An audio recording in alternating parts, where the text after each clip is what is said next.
Alain Boer, est-ce que l'Ukraine peut gagner cette guerre ? L'Ukraine peut gagner un certain nombre de batailles dans cette guerre, mais il y a des lignes rouges. Elle ne regagnera probablement jamais la Crimée, dont le sujet a toujours été très controversé. Elle peut regagner des positions importantes dans le Donbass, mais je ne suis pas sûr qu'elle regagne grand-chose, si ce n'est des ruines et des morts, parce que la Russie, si elle ne peut pas gagner, ne laissera rien derrière elle. Et le deuxième problème, c'est que la Russie, elle, ne peut pas perdre.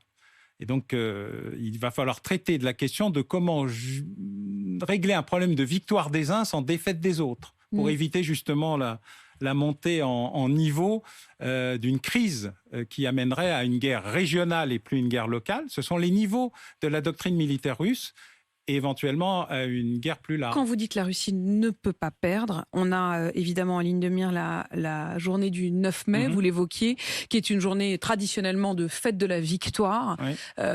Quel discours, quel scénario peut raconter Poutine ? Soit il a une victoire et il dit ça y est, on a gagné, on a dénazifié, le Donbass est réunifié, on est passé de 30% à 70%, on a privatisé la mer d'Azov, cessé le feu général, et on fait un nouveau Yalta, ça tombe bien, c'est la Crimée.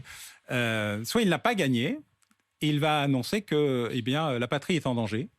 C'est le moment de lancer la nouvelle grande guerre patriotique. Et depuis plusieurs jours, des Russes qui ne s'exprimaient plus sur la question commencent à faire entendre une petite musique d'escalade. Sauf que jusqu'à présent, les Russes faisaient toujours escalade pour la désescalade. C'est-à-dire qu'en même temps qu'il y avait l'escalade, il y avait des discussions diplomatiques clandestines. Sauf que là, il n'y aurait pas de suite. Pour l'instant, il n'y a pas de discussion diplomatique clandestine. Il n'y a pas de dialogue alternatif. C'est pas comme les missiles de Cuba où on avait en même temps le bateau qui veut franchir la ligne d'embargo avec les vaisseaux américains qui sont prêts à tirer dessus.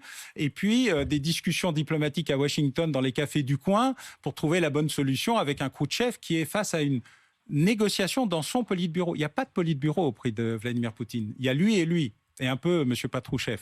Mais les autres n'existent plus dans la réalité. Donc, ça change beaucoup les choses. Ce qu'on peut craindre en vous écoutant, Alain Boer, c'est que le 9 mai, ce ne soit pas la fin de la guerre, mais que ce soit au contraire le début d'une offensive encore plus douloureuse. Pas d'une offensive, d'une déclaration visant à nous annoncer qu'on est parti pour 10 ou 20 ans de guerre froide ou de paix chaude, de conflits limités. Nous, on fait une guerre par procuration en Ukraine, mais d'une multiplication de micro-conflits avant une stabilisation qui permettrait à Vladimir Poutine de sortir par le haut ou d'être victime d'un accident domestique.